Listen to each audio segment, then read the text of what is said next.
Hey everyone, happy Wednesday. Welcome to an all new episode of Ultimate Rivals Sports Talk. I'm Haley, he's Breaky, and we're happy to have you with us to talk Ultimate Rivals, the rink, as well as what's going on in the sports world. Breaky, how you doing this week? Doing pretty good. Not too bad, I could say. It's finally warming up a little bit here in Michigan, so thankfully we've made it over that winter somewhat. Cross my fingers. There's no in Michigan. It may end up being a huge snowstorm next week as well, but for now it's looking pretty good. But no, it's going pretty well. How about you? Now, when you say warm, what does that mean? Yeah, that's funny, isn't it? In the low 40s. It's Okay, definitely so it's in definitely warm. the funny thing is in Boston, I had the same reaction today. I went for a run this morning, and for the first time, like I could because the roads weren't covered in snow and ice. And I was like, oh my gosh, it's really hot out. And I looked at my phone and it said it was 41 degrees. And being from Southern California, I never in a Yeah. million years thought I would walk out talking about how I was hot in my sweatshirt in 41 degrees. But yeah, beautiful summer day. May as well have like thrown our tank tops on here. It was very nice day. I'm the same way because I actually, yeah, as I've mentioned before, both you and I are from Southern California, so yeah, I have the same reaction. I kind of poke myself a little bit, like, what made me choose to buy a house in Michigan of all places? But obviously, no, I'm very happy with where I'm at. It's just it's interesting how I ended up here, but we all have our Have stories, I we guess. have we conformed to the ways of the East Coast and Yeah.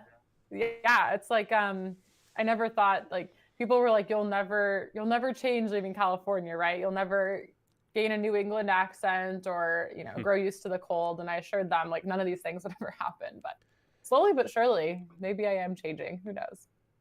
Anyways, happy to have you with us as much as I'm sure everyone wants to hear about the weather. We have other things to talk about. Feel free to chime in the conversation here on Twitch as well as over on Discord. And don't forget, you can always head to ultimaterivals.com to learn more about Ultimate Rivals, the rink, as well as things that are upcoming in the franchise. And to start off today's stream, we like to throw out a poll to get the thoughts of our viewers. And with the NBA All-Star Game coming up, and the pandemic still in effect, I think one of the big questions that a lot of people are having is, should the NBA be hosting the All-Star Game this year? So let us know your thoughts. Yeah, Ricky, what are it's your thoughts? well. I mean, we were kind of thinking about a question for the straw poll today, and to me, it just kind of made sense.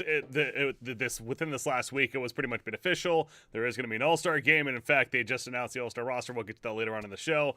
But yeah, I mean, it's happening. So, and when we discussed the possibility last week, it's that kind of teeter-totter. It's you understand why the NBA wants to do it. It's a moneymaker for them and marketing, etc. But at the same time, there's that whole pandemic thing still going on, and you want to try to be as safe as possible. And it just feels like, I mean, this is a exhibition game after all. In the long run, the NFL canceled their All-Star game, so it feels like maybe it's a little extreme to actually be hosting the game. So I lean more towards no, they shouldn't be, but it sounds like they are. It does. It appears that they are. And of course, a lot of opinions coming out about, who made the starting team, who are the reserves. We'll get to all of that, as you mentioned, in a little bit. But first, let's talk Ultimate Rivals, the rink. We like to give our viewers some tips on how to continue mastering this game. And Breaky, you play this game all the time. You're matching up with people all the time.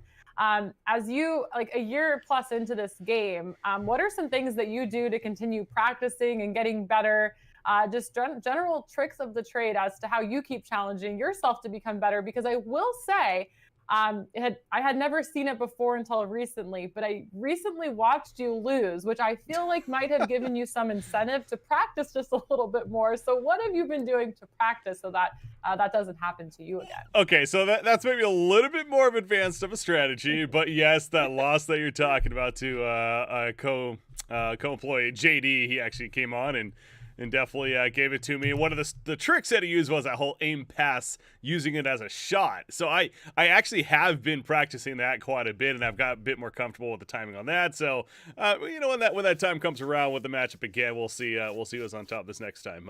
But as far as more basic things to keep in mind, and really things to focus and practice on. I think that may be overlooked for a lot of newcomer players. One of the biggest ones is actually the shot timing itself. So a normal shot, when you go to take a normal shot, there's that wind up phase, and depending on the sport your athlete plays, they'll have a certain kind of wind up. Obviously, baseball player will bring out a baseball bat, they'll swing the bat. Soccer player will kick the puck, etc., which is cool flavor for the game. But there's all these timing windows in terms of, if you release the shot within that window, it'll be what's a critical shot. And what that means, the goalie, no matter how much endurance they have, or that red bar, life bar, if you even want to call it, it will take it down to 0, and they'll start blinking red. So these critical shots are very important, to say the least, because that then sets up the next shot to ultimately go past the goalie and in for the goal itself. So I think that's really one of the biggest ones that any player can kind of really practice at for the muscle memory purposes. And we've talked about obviously a lot of other things with our tip videos, but that's one that I think we maybe overlooked, and so I wanted to make sure to get that out there. Well, as always, great tips. Nobody knows the game better than yourself. I still believe that, even though you've had a slip up. I'm willing to look past it, but I'm also here to keep you humble and to keep you motivated. So hopefully this little reminder does the trick. But as always, you can head to our YouTube channel. We have tons of tips and strategies for you in our series Inside the Rink, which you can find on our YouTube channel. So check that out. All right, moving on. Sports talk. And we spend a lot of time on this show, Breaky, talking about the greatest athletes of all time, many of which are in the Ultimate Rivals franchise and will continue to roll out as future titles are released. But we've talked a lot about it across every sport. And one sport we don't touch on too often here is golf. And sadly, yesterday, Tiger Woods, who is the greatest of all time.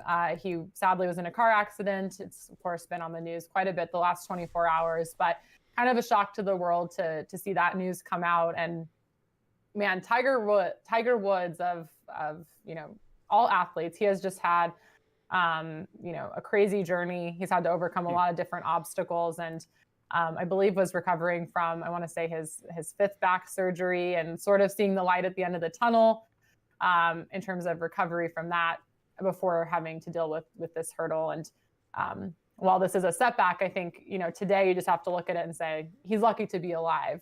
So definitely shocking news on that front yesterday. Yeah, there's really so many levels to this news coming out, because both you and I and many, many people out there suffered last year in the sense of Kobe Bryant and the passing of him, and obviously an icon in the sports world, not even just the basketball, just the sports world in general, to so many people. So with that happening, so mourning that even to an extent. And then I remember you breaking this news to me yesterday. We were prepping for some other content that we're creating, and did you hear about Tiger Woods? And I'm like, oh no. It's one of those, what are you getting at?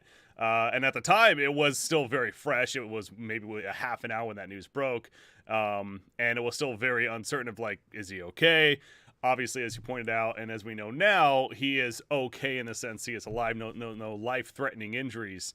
But he did suffer as apparently a fractured leg and some pretty bad leg injuries in general. So naturally, I think it's certainly fair, and my reaction was initially, is he okay? But then it's like, is he done? Is this actually it for Tiger Woods now, who has been going through these surgeries recently, and again was actually scheduled to have an MRI to see his back and if he was going to be able to play in the upcoming Masters, and that was going to be the question of, like, if he's going to play and at what level will we see from him.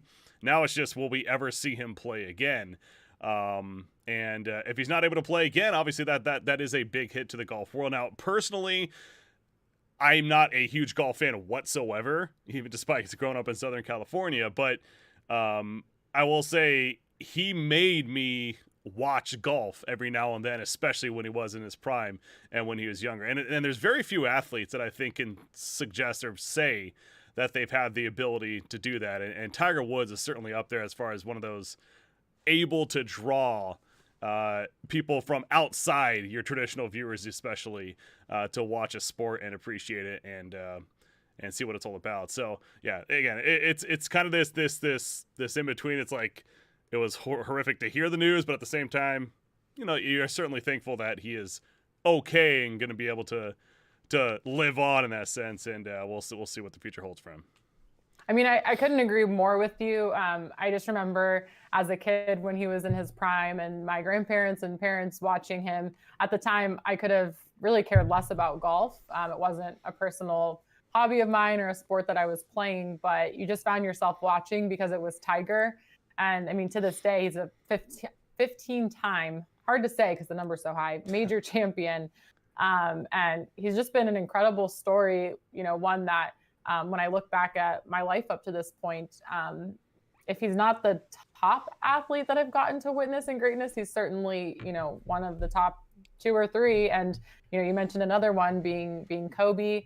Of course, we talk about Tom Brady all the time, but Tiger Woods is one that for sure sticks out to me. And I find myself rather just watching him because of the story that he is. I think I was asking you this recently too, because I did watch the Tiger documentary a couple weeks ago, and I never fully realized like all the different aspects that he went through in his life and growing up and almost being this child prodigy on the golf course, and like the pressures that came with that and his family and his parents.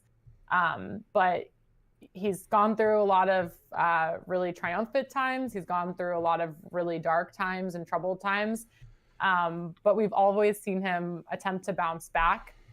And I think right now everybody's just happy that, he's alive, and that, that the doctors rather, are just trying to like stabilize his condition and prepare themselves to take the next appropriate steps in the medical world. But it's kind of unusual. And well, one quick note, we talk about growing up in California, and I grew up 2 miles from where this happened. And so I'm very familiar with where this happened. It's a crazy road.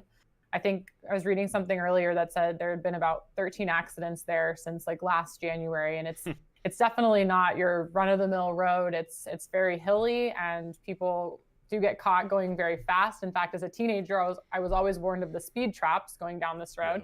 So not speed, but it's definitely like you have to be paying very good attention, and there's just a lot going on. So just kind of very, very much right down the road, and definitely a dangerous spot where it happened. So very happy that it wasn't worse than it already was for him. And it was when I was talking to you yesterday about it and the news broke, it was all very confusing because it just, as this kind of news does, it comes out of nowhere and it's unexpected. And he was heading to one of the country clubs in Palos Verdes for, I think, a Discovery Plus show.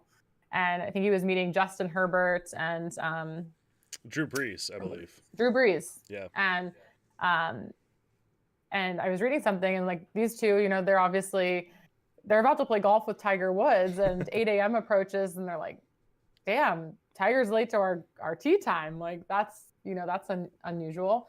And yeah, just kind of puts into perspective, like, Tiger's out there like living his life and doing things, even though he's not, maybe competing at the moment as he recovers, but just, it's just always kind of one of those feelings when you feel like something's wrong and something's not right. And sure enough, that was the case. But we've seen Tiger bounce back from a number of things, and hopefully he has the opportunity to do so from this. I think after you get through this like initial phase of assessing the damage and figuring out next steps, I think everyone inside is like, can he do it? Can he come back from this? And I think I would say mostly, I would imagine people are going to be rooting for that. And interestingly enough, somebody we've talked about a lot this year as well is Alex Smith.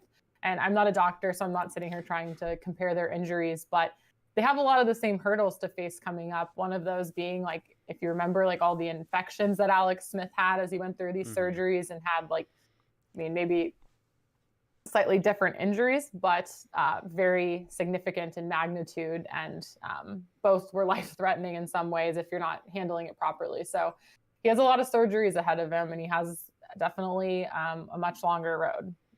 But it'll be interesting to see how he bounces back and gets through this.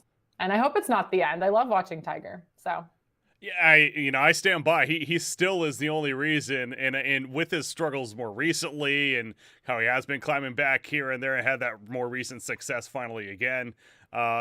it is the only reason and I know I'm not alone to say this, that I and so many others actually maybe not even necessarily tune in to watch the golf, but at least follow it somewhat to, where did Tiger play. So I'm with you there. Obviously if he is to compete again, then certainly we'll continue to look for that. And yet another story, another notch there on his amazing career in terms of having to get through so much, who has been able to be so successful despite these hurdles that have definitely come into play. But the fact he is coming off, again, all these back surgeries, and it was already questionable whether or not he's going to play in the upcoming Masters, and now this on top of that, you got to think it certainly has to be mounting, and as much of a competitor as he is, again, it goes to, we just don't know, though. We do not even know the ultimate extent just yet of the actual injuries and how the surgeries went and how the recovery is going to be. So it'll be something that we'll all be waiting to find out more on, certainly.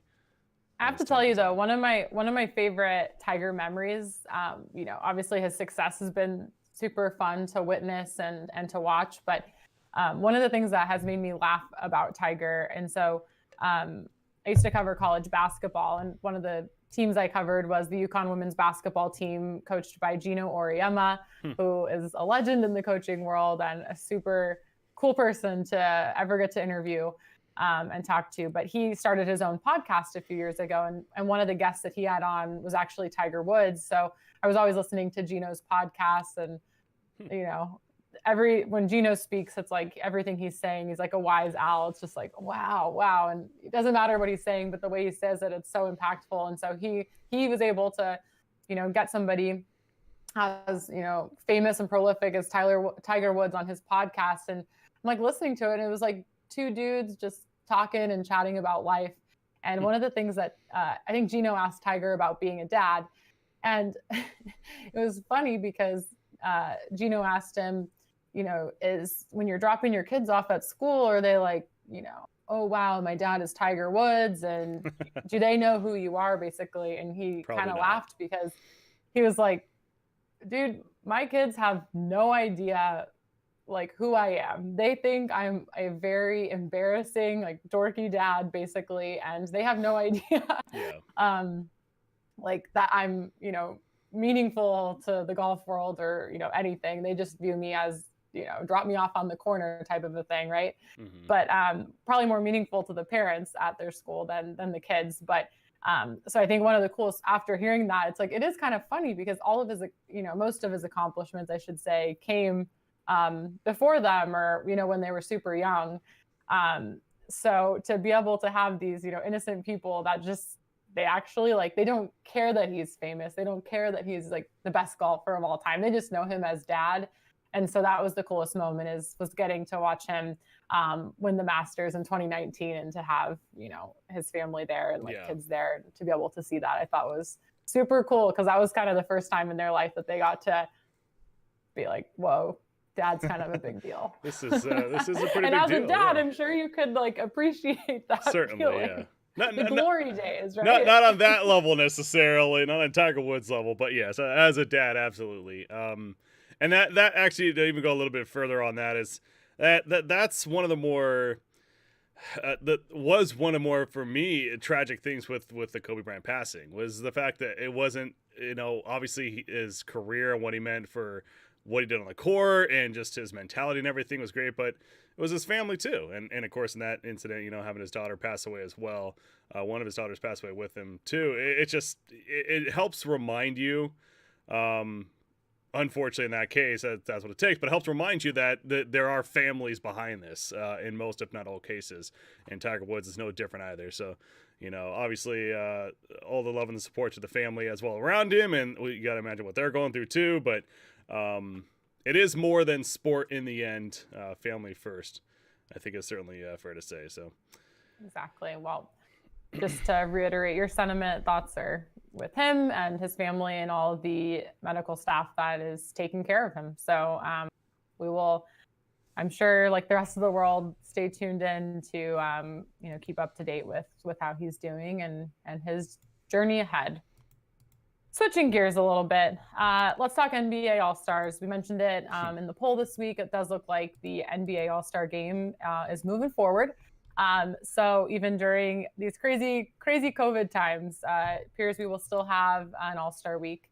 And just recently, the NBA All-Stars were announced, both the starters and the reserves. Breaky, what are your thoughts? Is there anybody that's like on the reserves that you're like, hey, they got gypped, they should be a starter? Well, as far as reserves to starter, I think the starters are looking pretty good. Just to clarify, so actually, let me just pull it up here as I'm looking at it. Might as well. So you have your Eastern and your Western Conference. So for the East, you're looking at Durant, Antetokounmpo, Bradley Beal, Joel Embiid, and Kyrie Irving. And then the West, you got LeBron James, Stephen Curry, Luka Doncic, Nikola Jokic, and Kawhi Leonard. So, you know, you look at across the board at these rosters, it's hard. It's as it usually is for all-star teams, especially in basketball. It's like, I'm not going to sit here and say, oh, I don't know about him being a starter. And I think there is a couple of cases where, you know, that obviously their history helps them as well. And in this case, maybe that's where LeBron this season got a little bit of help just from what he's done throughout his career. His numbers are still very impressive, to be fair, but that might be the only one. But honestly, no. I mean, you look at these starters, I can't see myself replacing. Maybe actually James Harden for Kyrie Irving. Now really looking at this, that would be one, which is kind of funny because they're obviously teammates.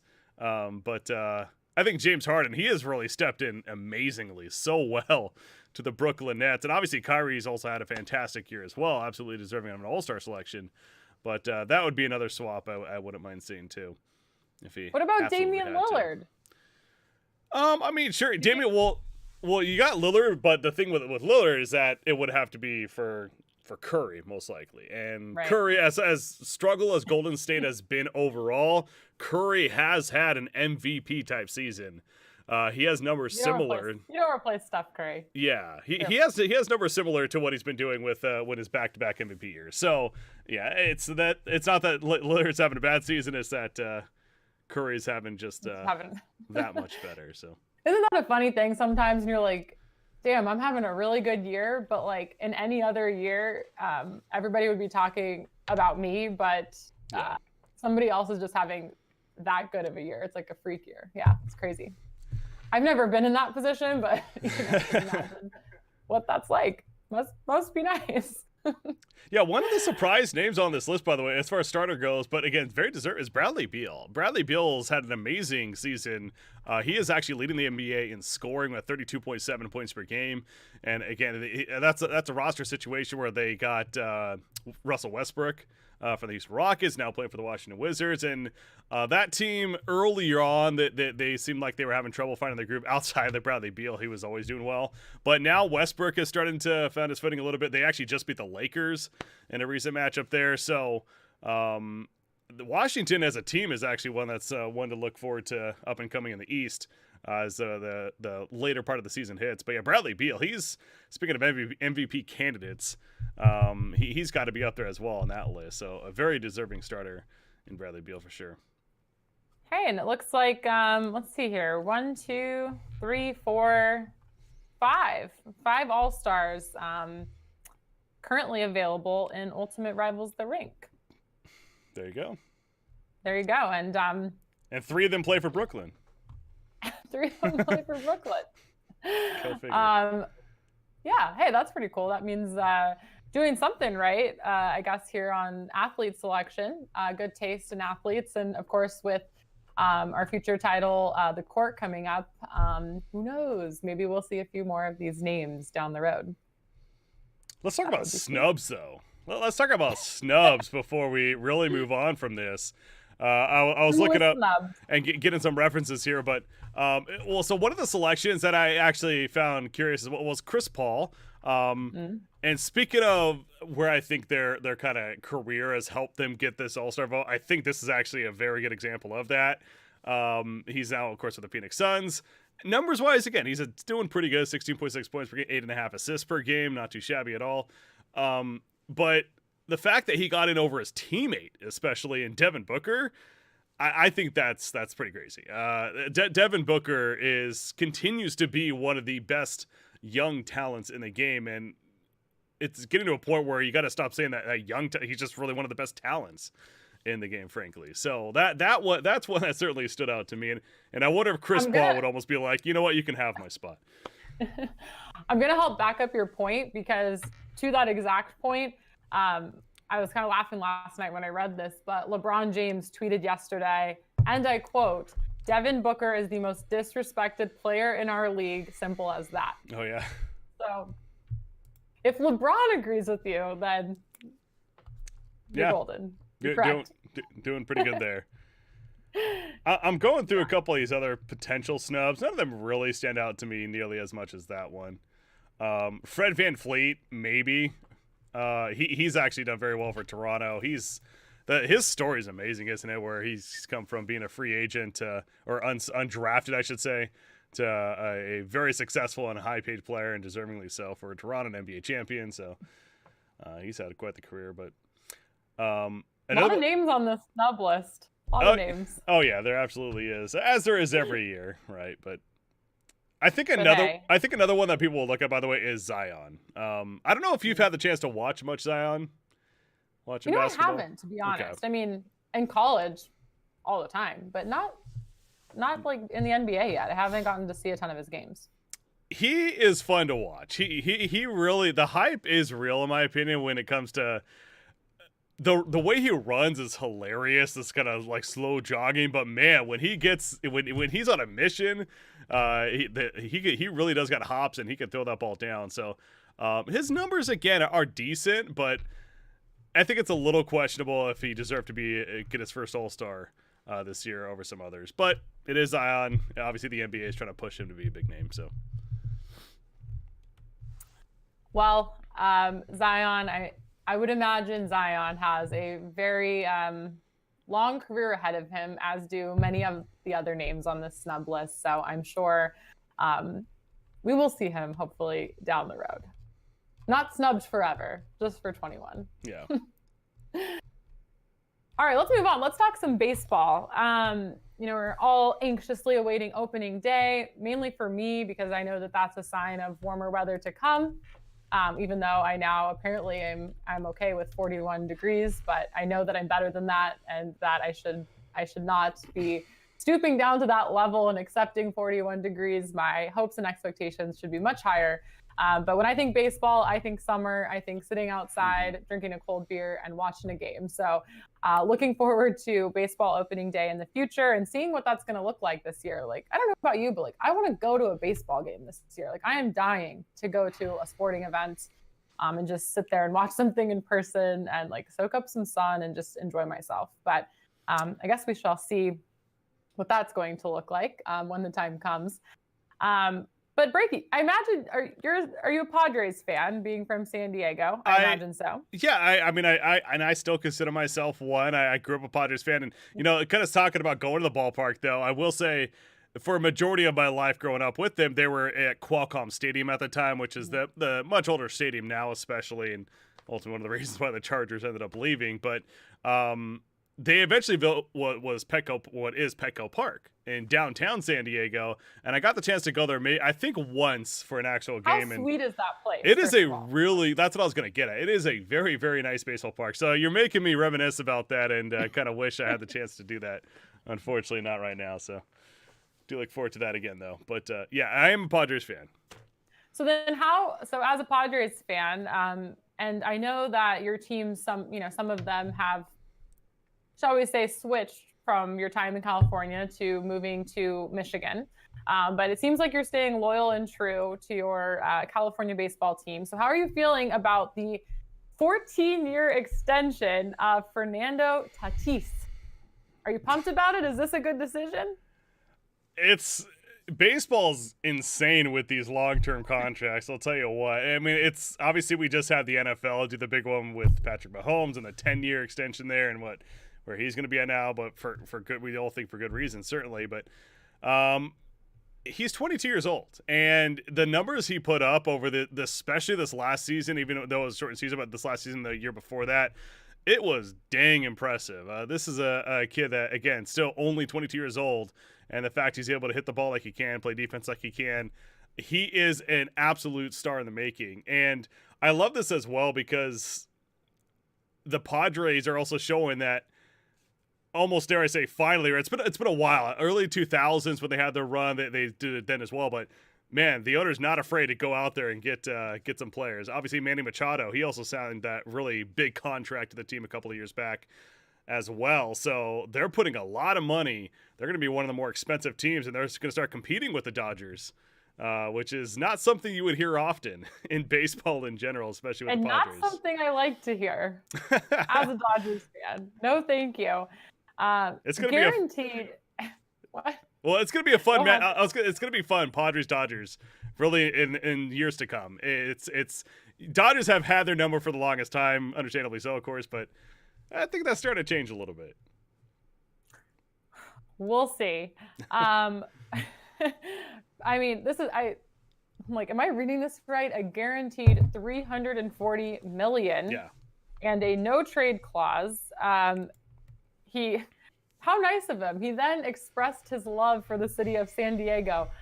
Yeah, I would love the city of San Diego too if I was getting paid $340 million to play a game as my profession. I don't even know. I can't fathom like $340 million. That's a decent amount of money. It's a lot of money. I think the key word that you put it, because we talk about Patrick Mahomes with his contract, the $500 million. It's not guaranteed. There's a lot of incentives in there as far as what he needs to do and dealing with injuries, etc. This is guaranteed. It's $340 million in the bag for Fernando Tatis Jr. with this contract. Like it's just his, and he just gets to have fun playing baseball now for the next 14 years. I would say it's safe to say that he is pretty set. He's pretty set for life. Yeah, that's an understatement, right? Seems that way.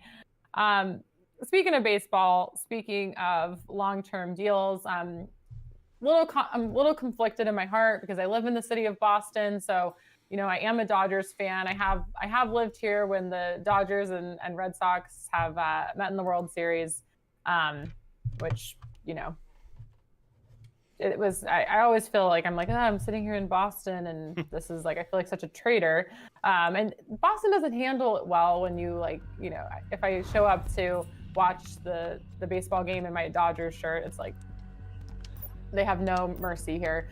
Yeah. But either way, Mookie Betts, former Red Sox player, he's obviously now in the Los Angeles Dodgers, which is great. But Mookie had signed a 12-year extension with the Dodgers after they acquired him. And Betts was due to earn $27 million in base salary in 2020. I'm trying to find what the let's see, 12 years, $365 million. Mm-hmm. So right along the same lines as Fernando here. Yeah, but Betts was a little more proven and everything, so I think he deserved a little bit more money. But yeah, yeah, he got gypped. Yeah, right. Add him to the snubbed list. But Mookie Betts is one of the awesome players to choose from in our game, as you can see, in that really nice shiny Dodgers uniform. But Breaky, if you're going to pick Mookie Betts to be on your ultimate rivals, the rink 3-on-3 team, what's Mookie bringing to the table? What are his greatest strengths? So as you can see on your screen, and he's actually one of the players that I found myself running more than a lot of others. I actually like running him mainly because of the combination of his top speed and his shooting and passing ability. So he's just one of these, he's a very fast, and oh, by the way, he's a baseball player. So of course, what I mean by that, when it comes to the deking and the shot animation too, I like the crack of the bat, just the sound of it's fun. But the deking animation, the way baseball players, they slide forward and some good distance, it's a very, very useful deke, arguably the best one in the game to use. So that mixed with the top speed means Mookie Betts can set himself up in a great position always to get that shot off. And his shooting, it's not the best of the best, but it is high enough to be, if he gets a good crit shot off, I mean, there's going to be some damage done to the goalie and an eventual goal going in. So absolutely a great player for your team. Pairing him up with somebody that, maybe brings a little more defense to the table. Even that, though, his checking is actually not too bad.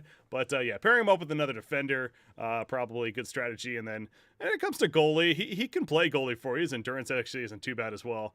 His maneuverability, as you can see, is also up there. But I like to run him on the ice, especially in that center position. Cool. Make sure to check out Mookie Betts as one of the players available to unlock in Ultimate Rivals The Rink. Breaky, what is going on here in our poll? How are people feeling about the NBA All-Star Game? Well, let's check it out. Let's see. We got some votes in. And no's the majority. Only got that one yes vote, the rest being for no. So, yeah, I made the point earlier on. I definitely lean towards the no. It's not, again, from my perspective, it's not like, no, they absolutely should not be doing this. It's ridiculous. It's more of a, I don't think they should be doing this. It just seems unnecessary. So that's my no. What about you? Yeah, what did you do?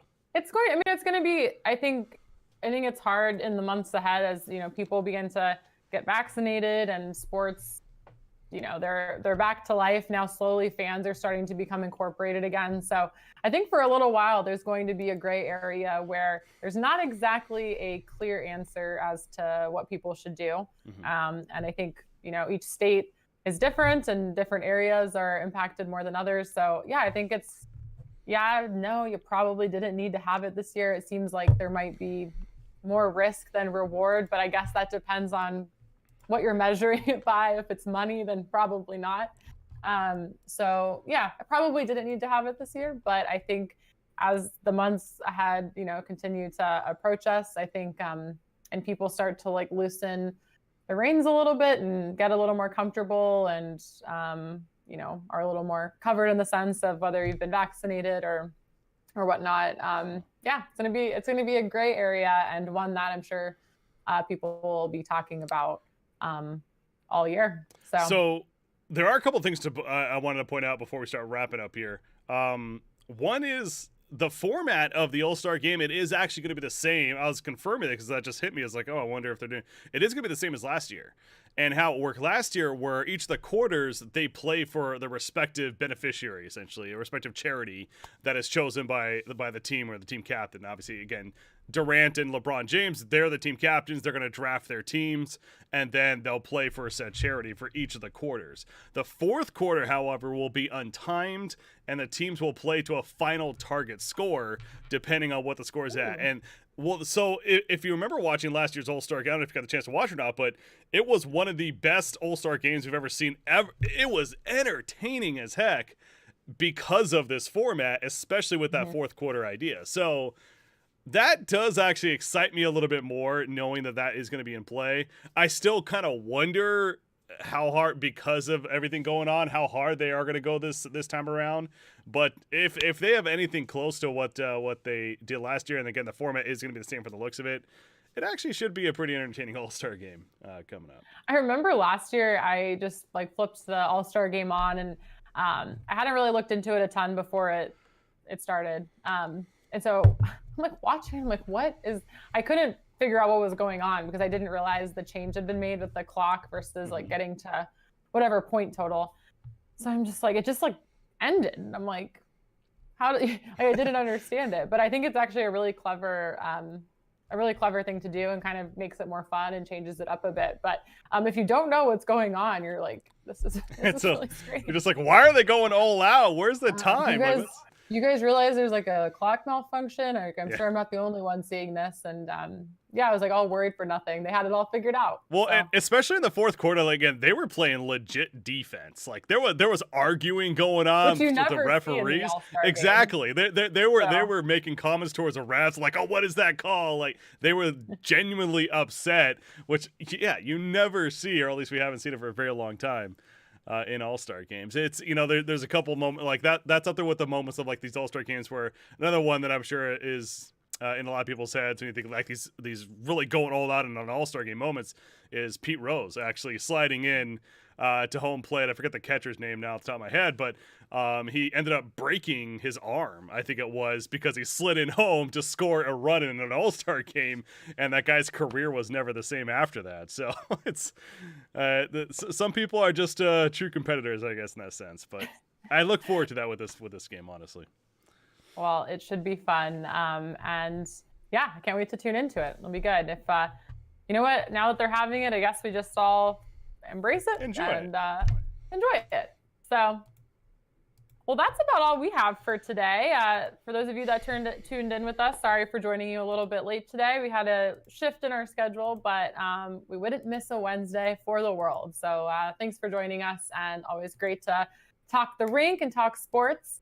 So on behalf of Breaky, I'm Haley. We'll see you back here next Wednesday, same time, same place. Thanks a lot for joining us. See ya.